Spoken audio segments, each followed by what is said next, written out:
नमस्कार दोस्तों, mission TET की इस सीरीज़ में आपका हार्दिक स्वागत है आपके अपने यूट्यूब चैनल एके डायरीज़ पर, जहाँ पे आपको जो है साइकोलॉजी बिल्कुल डिटेल में करवाई जा रही है। प्रीवियस ईयर क्वेश्चन पेपर्स जो है अलग-अलग स्ट्रीम्स के आपको जो है डिस्कस करवाए जा रहे हैं, जहाँ से आपको क्वेश्चंस रिपीट होने के 90 टू 95% परसेंट जो हैं वो चांसेस हैं। इसी सीरीज़ के अंतर्गत जो है आज हमने क्वेश्चन पेपर लिया है, जो आपका टेट जो मेडिकल का क्वेश्चन आपका पेपर हुआ था 2020 नवंबर सेशन का, वो हमने आज का क्वेश्चन पेपर लिया है। तो इस क्वेश्चन पेपर के हम साइकोलॉजी सेक्शन के क्वेश्चंस डिस्कस करेंगे। तो आइए चलते हैं हमारे आज के फर्स्ट क्वेश्चन की तरफ। जो हमारा आज का फर्स्ट क्वेश्चन आपकी स्क्रीन के ऊपर है, एक व्यक्ति की औसतन बुद्धि लब्धि क्या होती है? The average IQ of a person is. देखिए गाइस, ये क्वेश्चन हमने इतनी बार डिस्कस कर लिया कि अगर आप मतलब आंखें बंद भी करी हों आपने और कोई आपको सीधे सीधे क्वेश्चन पूछे तो आप सीधे बोलेंगे 90 टू 110।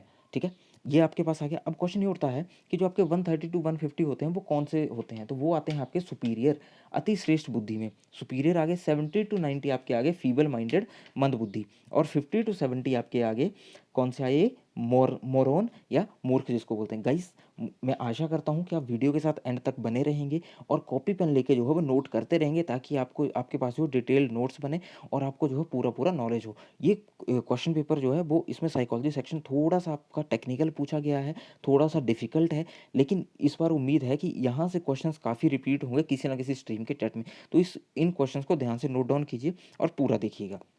नेक्स्ट क्वेश्चन नंबर 2 आपकी स्क्रीन के ऊपर है, withdrawal into one's self is a developmental disorder which is known as. स्वयं में सिमट जाना एक विकासात्मक व्याधि है जिसे क्या कहते हैं? देखिए गाइस, इसका सीधा सा आंसर हो जाएगा आपके पास ऑटिज्म। मैंने आपको पहले भी बताया था कि ऑटिज्म क्या होता है, स्वलीनता, जिसमें व्यक्ति जो है सिर्फ और सिर्फ खुद में खोया रहता है, उसको किसी और से कोई मतलब नहीं होता, इसको उसको जो है बाहरी दुनिया से कुछ लेना देना नहीं होता, मतलब उसके लिए अपना आप ही जो है वो श्रेष्ठ रहता है, वो खुद में खोया रहता है, खुद में लीन रहता है। अब देखिए गाइस, यहाँ से दो क्वेश्चन और बनते हैं, एक आपका एंटी सोशल बिहेवियर क्या रहता है और आपका जो है मेंटल रिटार्डेशन क्या होती है। एंटी सोशल बिहेवियर आपका होता है कि एक आपके ऐसे एक्शंस, ऐसे अलग एक्शंस जो आपके जो है सोसाइटी के रूल्स रेगुलेशंस या लॉज से परे हों। जैसे मान लीजिए कहीं पे रूल बना हुआ है कि जो आपका गार्डन है, गार्डन में फ्लावर तोड़ना मना है, स्ट्रिक्टली रूल बना दिया, लेकिन आप जाते हो, आपने वो रूल तोड़ दिया, आपने जो फ्लावर तोड़ दिया, तो मतलब आपका बिहेवियर क्या हुआ? Anti social behaviour. जो आपके समाज के मतलब जो आपका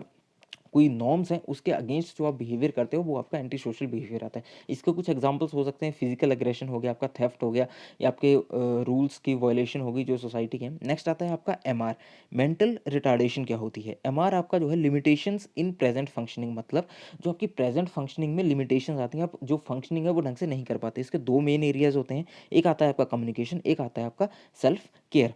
नेक्स्ट क्वेश्चन की तरफ चलते हैं। क्वेश्चन नंबर 3 आपकी स्क्रीन के ऊपर है, जब व्यक्ति अपनी कमियों के लिए दूसरों को उत्तरदायी ठहराते हैं, इस प्रक्रिया को खालिस्तान कहते हैं। When one tries to attribute one's own lapses on somebody else, this process is known as. क्या बोलते हैं इसको? इसको सीधा सीधा गाइस आपके सामने आ जाएगा, प्रोजेक्शन। मतलब आप आपका एक ग्रुप है 4 लोगों का, आपसे कोई बहुत बड़ी गलती होगी, ठीक है? तो आपने डायरेक्टली क्या करा, आपने खुद को अलग कर लिया और 3 लोगों पे प्रोजेक्ट कर दिया कि ये मेरी गलती नहीं है। जो सीधे-सीधे जो है आपने दूसरों को उत्तरदायी उत्तरदायी ठहरा दिया, रिस्पॉन्सिबल ठहरा दिया कि मेरी गलती नहीं है, ये तीनों के तीनों जो हैं वो फॉल्टी हैं, इनकी गलती है। तो आपने तीनों को प्रोजेक्ट कर दिया। अब देखिए गाइस, क्वेश्चन ये उठता है कि रिएक्शन फॉर्मूला और रिप्रेशन क्या रहता है? रिएक्शन फॉर्मूला आपका क्या रहता है? रिएक्शन फॉर्मूला होता है जो आपके कॉन्शियस माइंड के आइडियाज़ होते हैं, जो आपके कॉन्शियस माइंड में एक कंसेप्ट फॉर्म होता है, किसके बेस पे? अनकॉन्शियस माइंड के आइडियाज़, या अनकॉन्शियस माइंड में आपके जो है क्या पहले से फिट है, या क्या क्या पहले से जो है इम्पल्सिस रहते हैं। जैसे मैंने आपको एक एग्जांपल दिया था कि मान लीजिए आपने कभी अनुभव किया है कि बचपन में कि जो आपका ब्राउन कलर का जो वेसल है, कोई पॉट है, उसको छूने से जो है वो हाथ जल जाता है, तो आपका जो है एक कंसेप्ट बन जाएगा कि ब्राउन कलर के वेसल को छूने से जो वो हाथ जलता है, चाहे बाद में वो मतलब ब्राउन कलर के वेसल वेसल गर्म ना रहे, लेकिन आपका जो है कंसेप्ट बन गया। नेक्स्ट आता है आपके पास रिप्रेशन क्या होता है, कि जो आपके इच्छाएं होती हैं आपकी, या आपके जो इम्पल्सिस होते हैं, उनको जो है वो आप क्या करते हैं, एक जो आपकी थिंकिंग होती है, जो आपकी सूझबूझ होती है, उसमें आप निर्देशित करते हैं। आप क्या करते हैं, आप जो आपका कॉन्शियस माइंड है उसमें से थॉट्स को निकाल के जो आपका अनकॉन्शियस माइंड है उसमें होल्ड कर देते हैं। रिप्रेशन, दमन मतलब आपको जैसे आपकी स्क्रीन के ऊपर दिख रहा है कि जो भी आपके थॉट्स हैं आप कॉन्शियस माइंड से निकाल के अनकॉन्शियस माइंड में होल्ड कर देते हैं। वो कितने टाइम तक लॉन्ग लास्ट रहे वो आप खुद नहीं जानते कि कब आपको जो है वो रिट्राइव होंगे दोबारा, तो आप बहुत लंबे टाइम के लिए जो है उनको होल्ड करके अनकॉन्शियस माइंड में डाल देते हैं। तो इसका आंसर हो जाएगा आपके पास प्रोजेक्शन। नेक्स्ट क्वेश्चन की तरफ चलते हैं। क्वेश्चन नंबर 4 है आपकी स्क्रीन के ऊपर। कोकेन, निकोटीन और तंबाकू एक खालिस्तान पदार्थ हैं। Cocaine, nicotine and tobacco are, देखिए इसको आपको सीधा सीधा आपको पता है कि ये क्या होते हैं, ये स्टिमुलेंट्स होते हैं, उत्तेजक होते हैं। अब क्वेश्चन ये उठता है कि स्टिमुलेंट की अगर आपके पास डेफिनेशन आ जाए तो आप क्या लिखेंगे। ये ड्रग्स की ऐसी क्लास होती है जो बॉडी और ब्रेन के बीच में जो मैसेज होते हैं उनको स्पीड अप कर देती है। इससे पर्सन जो है ज़्यादा अलर्ट, कॉन्फिडेंट और एनर्जेटिक फील करता है। नेक्स्ट आता है डिप्रेजेंट क्या होते हैं। एक ये ऐसे टाइप ऑफ ड्रग है जो सीएनएस, सेंट्रल नर्वस सिस्टम की प्रोसेसिंग को, उसकी फंक्शनिंग को रोक देता है। इससे आपकी जो है सुस्ती होती है, आपका एनेस्थीसिया जो आपकी बेहोशी होती है वो भी इसी से होती है, स्लीप भी इसी से होती है, और जो आपका कोमा है वो भी इसी से होता है, डिप्रेजेंट से होता है। नेक्स्ट आता है आपके पास हालूसिनेजन। हालूसिनेजन या मति भ्रमक, जैसा आपको हिंदी जो आपका हिंदी सेक्शन में जो नाम लिख रखा है मति भ्रमक, यहीं से क्लियर हो रहा है कि ऐसे ड्रग्स हैं जो क्या करते हैं, जो हमारी अवेयरनेस को ही ख़त्म कर देते हैं सराउंडिंग के बारे में, या जो हमारी थाट्स क्या हैं, हमारे फीलिंग्स क्या हैं, उनको जो है वो एक तरह से ख़त्म कर देते हैं, हमारे दिमाग को एक तरह से भटका देते हैं, शून्य कर देते हैं, जिसमें हमें कुछ पता नहीं चलता। हमें कुछ पता नहीं चलता हमारे आसपास क्या हो रहा है, हम मेंटली क्या सोच रहे हैं। तो इसका आंसर हो जाएगा ऑप्शन है स्टिमुलेंट्स। नेक्स्ट चलते हैं। शेल्डन ने शरीर की बनावट के आधार पर व्यक्तित्व को कितने भागों में बांटा है। In how many types did Sheldon divide the personality on the basis of body build. तो देखिए गाइस, जिस भी मेरे साथी ने पेपर भेजा है उसने इसको बहुत अच्छे से जो है डिस्क्राइब कर रखा है, पूरा का पूरा लिख रखा है, तो मुझे ज़्यादा बताने की ज़रूरत है नहीं। शेल्डन ने 3 टाइप्स बताई थी, कौन सी, गोलाकार, आयताकार और लंबाकार। उन्होंने बोला कि व्यक्तित्व जो है शरीर की बनावट के आधार पर 3 टाइप का होता है। नेक्स्ट आपके पास आता है, आपकी स्क्रीन के ऊपर यहीं पर है, एक आपके जंग हैं, जंग ने दी थी, उन्होंने भी 3 टाइप बताई हैं, एक्सट्रोवर्ट, इंट्रोवर्ट और एम्बीवर्ट। नेक्स्ट आते हैं आपके पास जो आपके क्रैशमर हैं। क्रैशमर ने बोला है कि जो व्यक्तित्व है शरीर की बनावट के आधार पर 4 टाइप का होता है, pyknic, athletic, asthenic and dysplastic. Next आपके जो हैं एक आइजेंक आते हैं। आइजेंक ने बोला है, आइजेंक का क्वेश्चन आपको ऐसे भी आता है कि आइजेंक जो है वो कहाँ के साइकोलॉजिस्ट थे। तो देखिए ये इनका जन्म जो है वो जर्मनी में हुआ था, लेकिन इनका प्रोफेशनल करियर जो है वो इंग्लैंड में भी था। तो इनको जो है इंग्लिश या ब्रिटिश जो आपके साइकोलॉजिस्ट हैं वो कहा जाता है, और इन्होंने जो है इंटेलिजेंस की पर्सनैलिटी थ्योरी दी है। इन्होंने 4 टाइप बताई हैं, कौन सी, extrovert, introvert, psychoticism and neuroticism. Guys ये जो आपकी पर्सनैलिटी के टाइप्स हैं शरीर की बनावट के आधार पर, इसके ऊपर मैं आपको एक डिटेल्ड वीडियो बताऊंगा, डिटेल वीडियो आपके बीच लेके आऊँगा, जिससे आपको जो है बहुत सारी चीज़ें क्लियर होंगी और आपके 1 या 2 मार्क्स जो हैं वो पक्के हो जाएंगे। नेक्स्ट क्वेश्चन आपकी स्क्रीन के ऊपर है, अ, 1 मिनट रुकिएगा guys. In which stage of moral development children begin to think that rules are derived from cooperation between people and not coming from an authority. नैतिक विकास की कौन सी अवस्था में बच्चे ये समझने लगते हैं कि नियम लोगों के बीच आपसी सहयोग से बनते हैं, ना कि सत्ता से प्राप्त होते हैं। तो देखिए गाइस, इसका आपके पास आंसर हो जाएगा ऑटोनोमस ओरिएंटेशन। ऑटोनोमस जो आपकी ओरिएंटेशन है वो क्या बोलती है, वो बोलती है कि जो आपके एनवायरनमेंट के एक्सपेक्ट्स होते हैं उनको हम फ़ील करते हैं, उनको जो है हम मानते हैं। हमें पता है कि एनवायरनमेंट के जो एस्पेक्ट्स हैं वो हमारी समझ में ये चीज़ आती है कि जो लोगों की जो मतलब आपसी कोऑपरेशन है लोगों का, उससे बनते हैं। अब ये आप ये सोच रहे होंगे कि मॉरल डेवलपमेंट थ्योरी में तो ये कहीं नहीं पढ़ा। तो जो आपके जीन पियाजे थे, जो जीन पियाजे कहाँ के थे, आपके जीन पियाजे आपके स्विट्ज़रलैंड के साइकोलॉजिस्ट हुए, और उन्होंने कॉग्निटिव डेवलपमेंट थ्योरी के ऊपर बहुत ज़्यादा काम किया है। बहुत इनको फेम मिला है। जो आपके कॉग्निटिव डेवलपमेंट थ्योरी 1936 में थी, उन्होंने 2 टाइप बताई हैं। उन्होंने 2 टाइप बताई हैं मॉरल डेवलपमेंट की, एक हेटेरोनोमस और एक ऑटोनोमस। अब क्वेश्चन ये उठता है कि ऑटोनोमस तो हमने देख लिया कि क्या होता है कि नियम जो है लोगों के बीच आपसी सहयोग से बनते हैं, ना कि किसी सत्ता से प्राप्त होते हैं। हाँ, यहाँ पे एक और क्वेश्चन उठता है कि जो आपकी कोहलबर्ग ने मॉरल डेवलपमेंट की थ्योरी दी है, तो ये जो है ये कौन सी स्टेज है कोहलबर्ग की। अगर ऐसा क्वेश्चन आपको ये पूछा गया और बोला गया कि ये कोहलबर्ग की किस स्टेज में आता है, तो ये स्टेज आता है सोशल कॉन्ट्रैक्ट में। सोशल कॉन्ट्रैक्ट स्टेज है कोहलबर्ग की। सोशल कॉन्ट्रैक्ट आपको ऑप्शन में दिया होगा, आपने वो टिक करना है। उसमें जो है कोहलबर्ग ने बोला है कि इसमें ये समझ आ जाती है कि नियम जो हैं वो आपसी सहयोग से बनते हैं। गाइस अब क्वेश्चन ये उठता है कि जो आपके हिट्रोनोमस ओरिएंटेशन है वो क्या होती है? आपकी हिट्रोनोमस ओरिएंटेशन क्या होती है? ये होती है जो आपको रूल्स तोड़ने से रोकती है। ये जो है आपकी पनिशमेंट या रिवॉर्ड से बैक होती है और ये जो है आपको रूल्स तोड़ने से रोकती है। नेक्स्ट हमने ऑटोनोमस ओरिएंटेशन देख ली, अब देखते हैं एथिकल प्रिंसिपल ओरिएंटेशन क्या होती है?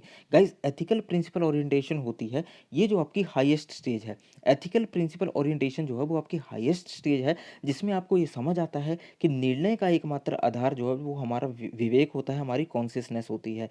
उसमें हम जो भी डिसीजन लेते हैं वो हमारे विवेक के ऊपर आधारित होता है। उसमें हम सोसाइटी के नॉर्म्स रूल्स किसी को भी नहीं मानते, उसमें हम वही चीज़ मानते हैं जो हमारा विवेक हमें बोल रहा है, जो हमारे विवेक के थ्रू हमें समझ आ रहा है। और जो हमारी कॉस्मिक ओरिएंटेशन है, ब्रह्मांडीय उन्मुखता जिसको बोला गया, ये जो है हमारे लॉरेंस कोहलबर्ग जो हैं उन्होंने जो है आपको पता है कि मॉरल डेवलपमेंट के अंडर 3 मेन स्टेजेस दी हैं, 6 सब स्टेजेस हैं, ध्यान रखिएगा 3 मेन स्टेजेस हैं, 6 सब स्टेजेस हैं।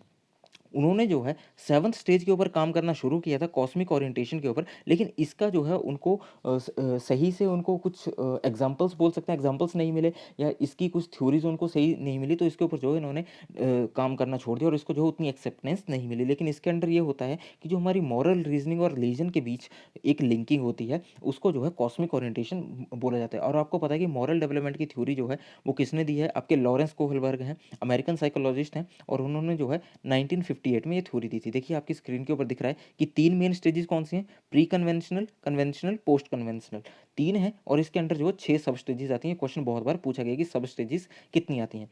देखिए आपके सामने ये भी आ रहा है कि पियाजे ने स्टेजेस ऑफ मॉरल डेवलपमेंट कितनी बताई हैं? हेटेरोनोमस और ऑटोनोमस 2। नेक्स्ट आता है आपके पास, who said that persons with high IQ were not necessarily creative. Creative ideas could come from persons who did not have a very high IQ. ये आवश्यक नहीं कि बुद्धिमान व्यक्ति सृजनशील भी हो, सृजनात्मक विकार उस व्यक्ति में भी उत्पन्न हो सकते हैं जिसकी बुद्धि लब्धि अधिक ना हो। ये किसने कहा? गाइस ये आपके कहा था टर्मन ने। अब आपके सामने ये कि लुइस टर्मन है, अमेरिकन साइकोलॉजिस्ट हैं और ये जाने जाते हैं बिने सिमन टेस्ट का। इन्होंने अपना ओन वर्जन निकाला था, अपना वर्जन निकाला था और इनका जो है एक बहुत इंपॉर्टेंट रोल है early development of educational psychology में। अब गाइज हम टर्मन तो हो गया, लेकिन हम बाकी जो आपके साइकोलॉजिस्ट हैं इनके बारे में जो है वो हम जान लेते हैं। जो आपके खतेना है, ये जो खतेना इनका पूरा नाम है, ये अमेरिकन साइकोलॉजिस्ट है। नेक्स्ट आता है आपके पास टॉरेंस, इनका पूरा नाम है EP Ellis Paul Torrance, American psychologist हैं। इन्होंने जो है एक बहुत इंपॉर्टेंट थ्योरी दी है, थ्योरी ऑफ क्रिएटिविटी पे इन्होंने काम किया। इन्होंने एक TTCT, ध्यान रखिएगा TTCT टेस्ट निकाला था। क्या है इसका? Torrance test of creative thinking. Torrance test of creative thinking कब दिया था इन्होंने? 1972 में। गाइस बहुत इंपॉर्टेंट क्वेश्चन है, बहुत बार पूछा जाता है कि TTCT क्या है? Torrance test of creative thinking. ये TTCT किसने दिया था? तो आप सीधा करेंगे एलिस पी टॉरेंस या EP Torrance, Ellis Paul Torrance ने दिया था। नेक्स्ट आपके पास आता है कि टर्मन हमने देख लिया। बकर मेहदी कौन थे? ये आपके बकर मेहदी कौन थे? ये जो है इन्होंने क्रिएटिव थिंकिंग का अपना टेस्ट दिया था 1973 में। 72 में टॉरेंस ने दिया, 73 में इन्होंने दिया और ये जो है TTCT जो टॉरेंस का टेस्ट था उसकी अडेप्टेड फॉर्म थी। नेक्स्ट चलते हैं क्वेश्चन नंबर 8 की तरफ।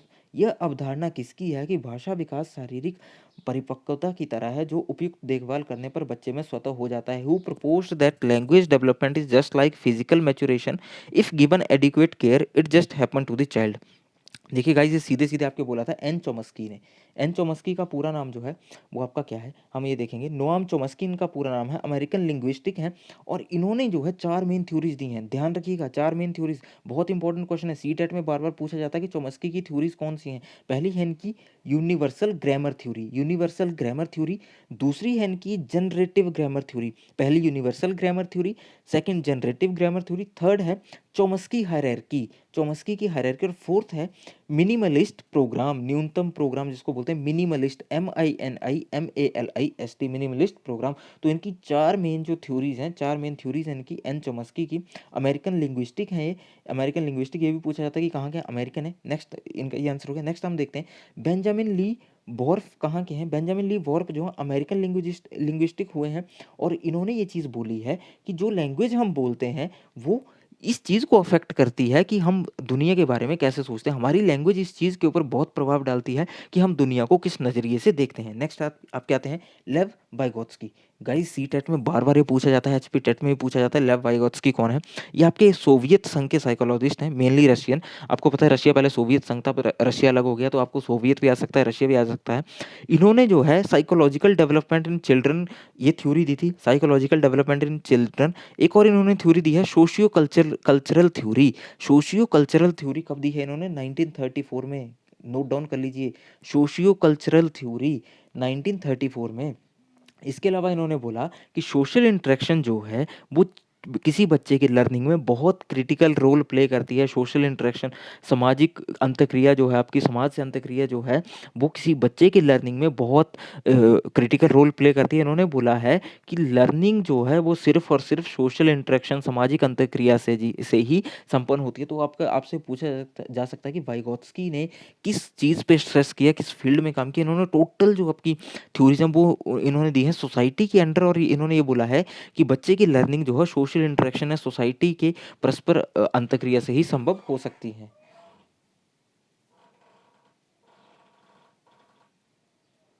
नेक्स्ट है आपके पास आपकी स्क्रीन के ऊपर क्वेश्चन नंबर 9।